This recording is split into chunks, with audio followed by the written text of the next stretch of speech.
because people were really taking advantage of financial aid, going to class for a week and, you know, getting the refund and dipping. So now the people who are in school really have to deal with the consequences of that and be a little bit more diligent in getting some extra funds. Okay.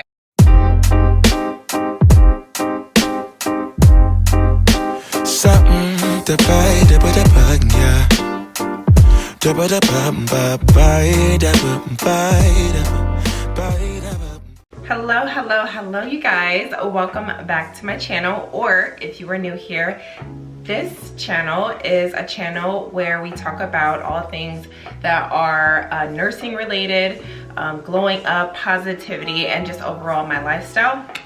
So if you're new here, welcome, and if you're returning, welcome back. So today's video, I really want to discuss how to strategically plan to pay for school, because I know if you're anything like me, finances was like a huge hurdle for me in school.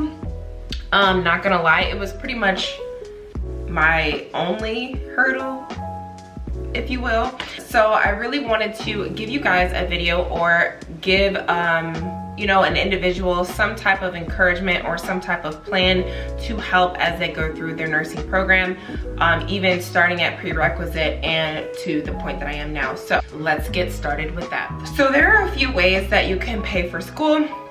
You have scholarships, which you do not have to pay back. You have grant money from the government that is allotted to you that you do not have to pay back. And then you also have loans that are subsidized loans, unsubsidized loans, and also personal loans.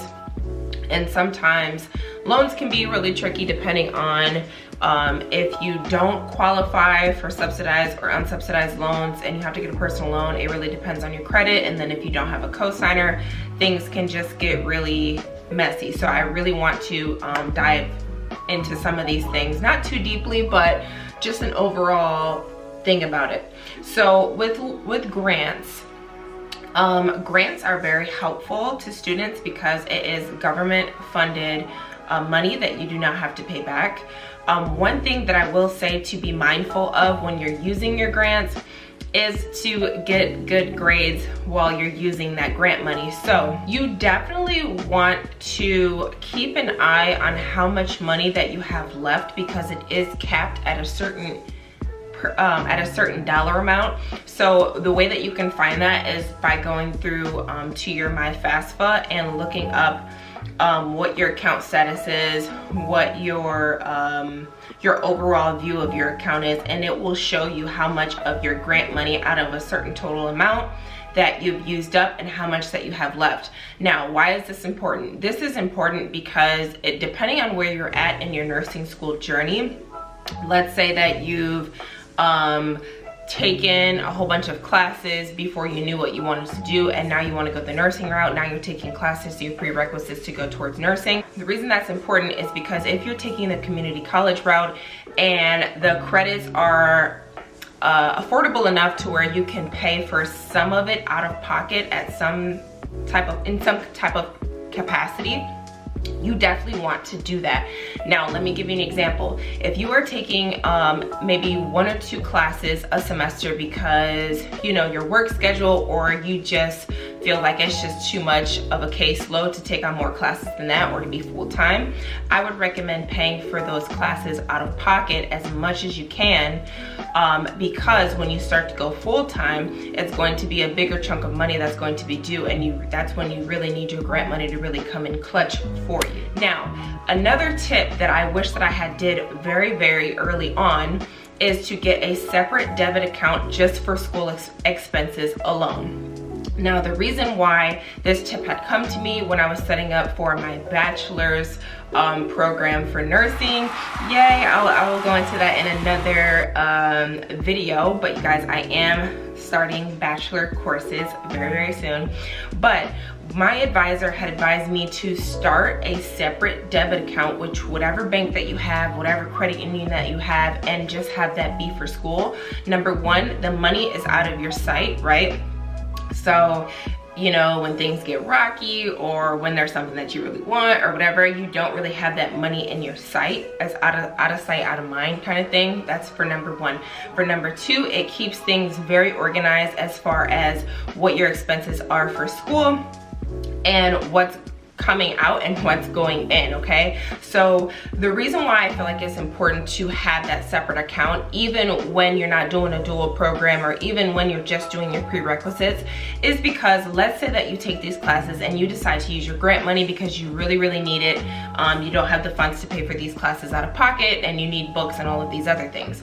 If you have your bills and living expenses at a pretty decent amount and you've been surviving from this point on, take that excessive grant money or the refund that you get and put some of it into that account for further classes. I want you guys to really start looking beyond your current situation. I want you to really start having the end in mind as far as your financial goals for school or just even your financial responsibilities for school. So I definitely wish that I would have taken some of that refund money, and I'm not saying don't use any of it because we really do need it. We're college students, we really do need it in times of needs, for bills, for any additional expenses, whatever. But put some of it, $200, $300, $400 into that separate account to where you're not even thinking about it.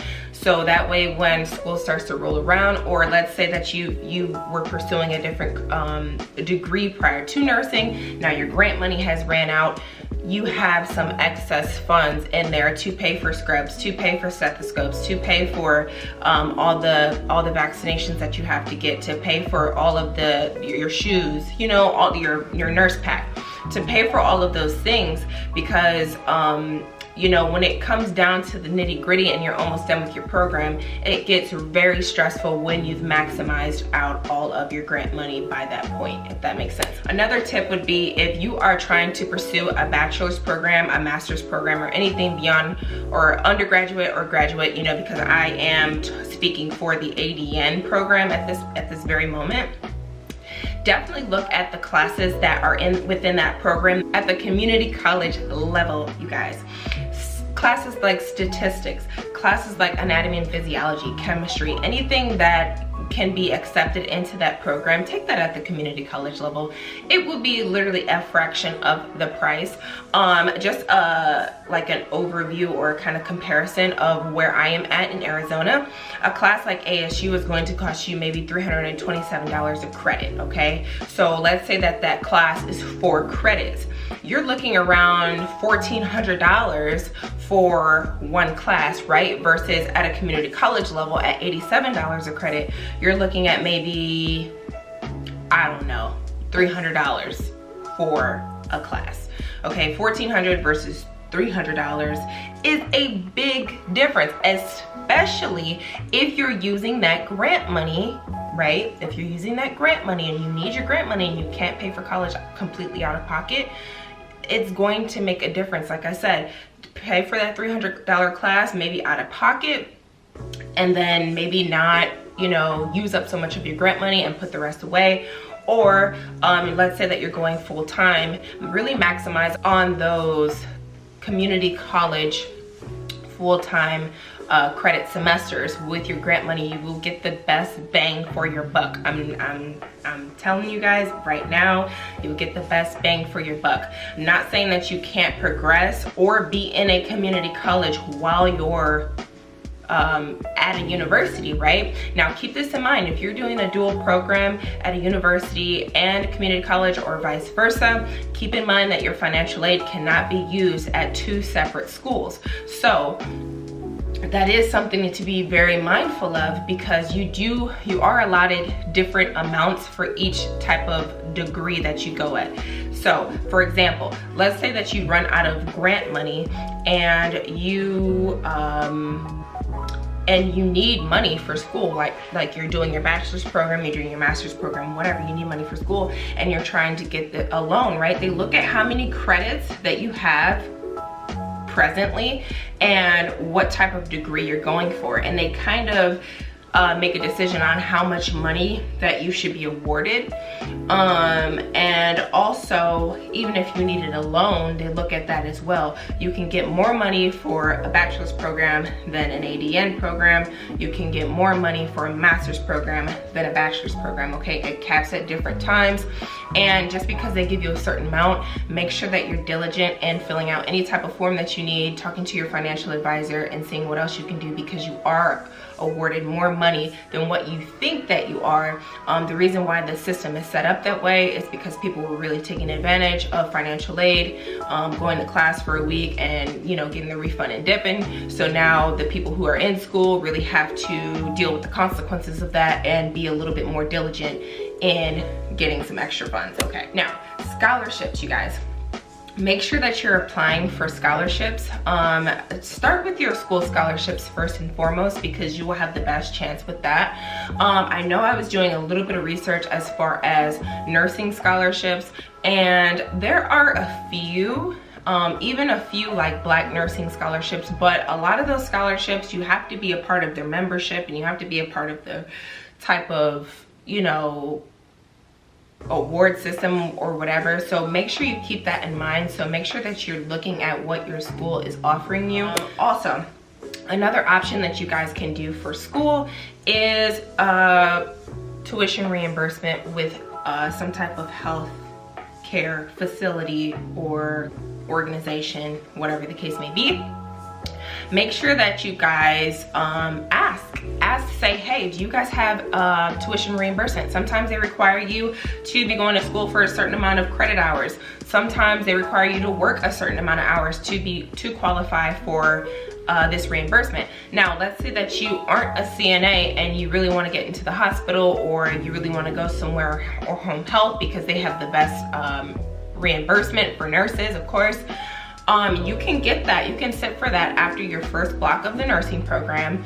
And depending on what state and depending on what guidelines they have in your state, you can maybe even sit for the LPN or LVN licensure after block 2, and you can make a little bit more money and get reimbursement that way as well. So I want you guys to keep that in mind. Always play around with your options. Always keep asking. If you don't get the answer that you wanted the first time, keep asking, keep asking, keep asking, and change who you're asking and reach out to different people. I definitely wish that that was something that I did in the beginning and of my journey, because, you know, after a while, after you hear so many no's and it's already stressful, you're already a little bit discouraged because it seems so far away. Sometimes you can really get discouraged and not be as diligent as you possibly can be, just for the simple fact of hearing a few no's. I also want you guys to save money where you can, okay?